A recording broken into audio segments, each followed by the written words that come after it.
आलेगाव, नाथनगर आणि गोळेगाव परिसरातील पिण्याच्या पाण्याचा गंभीर प्रश्न, रस्त्यावरील खड्डे आणि सर्वत्र गटारे असल्यानं गावात मूलभूत सुविधा मिळण्यासाठी ग्रामस्थांनी ग्रामपंचायतचा निषेध व्यक्त करत आलेगाव ग्रामपंचायतीवर महिलांनी घागर मोर्चा काढला।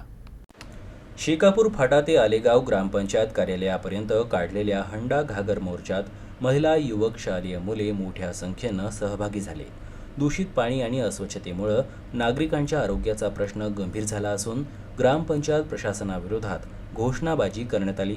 आंदोलनाची थेट दखल घेत जिल्हाधिकारी वर्षा मीना यांनी सीईओंना कारवाईचे आदेश दिले। त्यानुसार प्रभारी गटविकास अधिकारी आलेगावात दाखल होऊन ग्रामस्थांचे म्हणणे शांततेने ऐकले आणि समस्या सोडवण्याचं आश्वासन दिलं।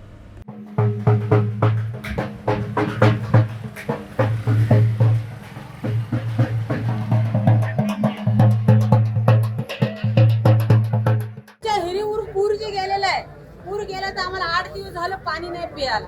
गोळेगावला पाण्याला गेले की गोळेगावचे लोक म्हणतात लहीन नळ सोडणार वाल्याच्या घरी जा। नळ सोडणार वाल्याच्या घरी गेले की ते सांगतात आम्हाला ग्रामपंचायत मध्ये सरपंचाला भेटा।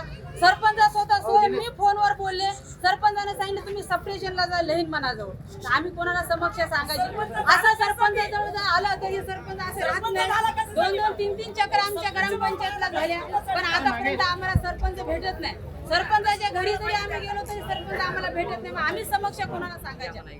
आमच्या समक्ष अशा आमच्या नदीला वरून फुल आहे गोळेगावला येणार, त्या फुलाची समस्या अशा त्या दिवशी पूर आला, मुलं बाळ आमचे सगळे उपात अपयशी होते, एवढा आमचा समाज घाबरला। म्हणजे हिकून नदीचं पाणी पूर्ण झालं, तिकून नदीचं पाणी पूर्ण झालं, आम्हाला जायची सुविधा कुणीकडेच नाही। तर आमचे मुलाबाळांचं शिक्षण सुद्धा होत नाही 4 महिन्याचं। गोळेगावला सुद्धा फुल नाही, आलेगावला येण्याची सुद्धा सुविधा नाही।